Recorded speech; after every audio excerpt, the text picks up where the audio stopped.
Hello everyone, my name is Nicole Martinez, and this is R200 Questa, and my presentation is on Andy Warhol and his bibliography.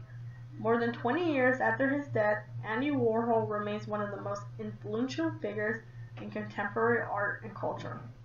Warhol's life and work inspires creative thinkers worldwide. Thanks to his enduring imagination and his cultivity, celebrity, and ongoing research of dedication scholars, his impact as an artist is far deeper and greater. Everyone will be famous for 15 minutes. His curiosity resulted in an enormous body of work that spanned every available medium and most importantly contributed to the collapse of boundaries between high and low culture.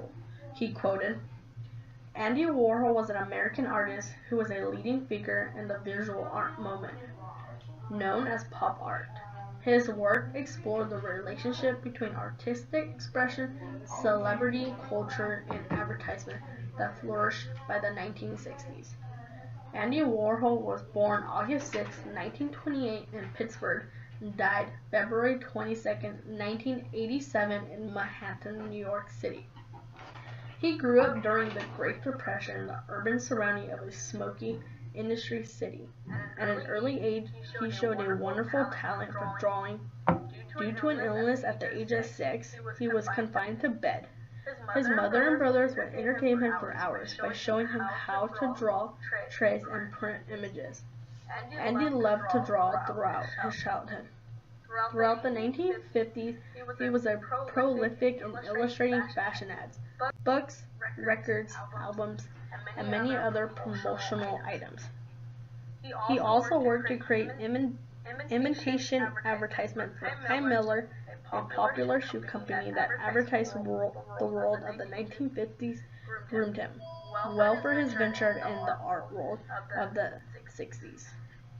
Andy relocated to New York City almost immediately after completing his degree in 1949. He started his career in advertising, magazine illustration.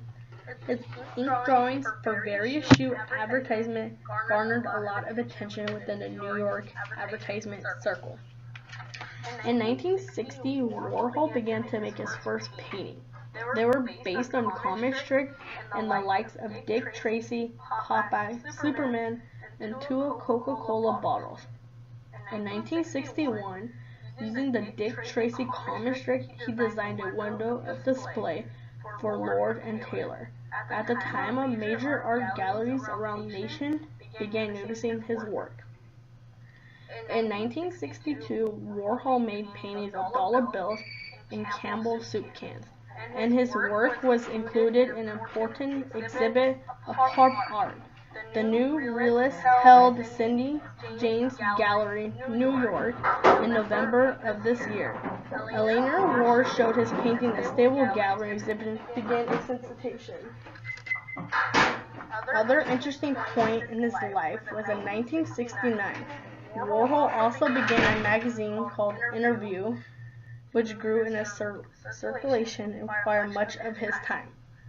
Warhol became a part of New York's jet set and loved attending gatherings with celebrities. He documented such events with his camera and tape recorder. During this time, Warhol also started his most famous quote, which was, "In the future, everybody will be famous for 15 minutes. After working as an illustration for more than a decade, Andy ventured into filmmaking in 1963. In a span of 5 years, he made around 60 films. Noteworthy works amongst these are Sleep, Blowjob, Empire, and Eat. My first painting I'm going to talk about Andy Warhol did of Marilyn Monroe. This effigy is made of 2 silver canvases on which the artist silk-screened a photograph of Marilyn Monroe 50 times at first glance. The work, which explicitly references a form of Christian painting in its title, invites us to worship the legendary icon whose image Warhol plucked from popular culture and immortalized as art. The second painting I'm going to talk about is Warhol's iconic series of Campbell soup cans. Between the Marilyn Monroe and Campbell Soup painting, these two were my favorite paintings that Andy created. What made these works significant was Warhol's co-opting of universal recognizable image, such as Campbell Soup can, Mickey Mouse of the face of Marilyn Monroe, and despite it as mass-produced items, but within a fine art context in that sense. Warhol wasn't just emphasizing popular imagery, but rather providing community and how people have become perceive these things at modern times. He bought and sold as such with the glance. The early series was hand-painted, but Warhol switched to screen painting shortly afterwards.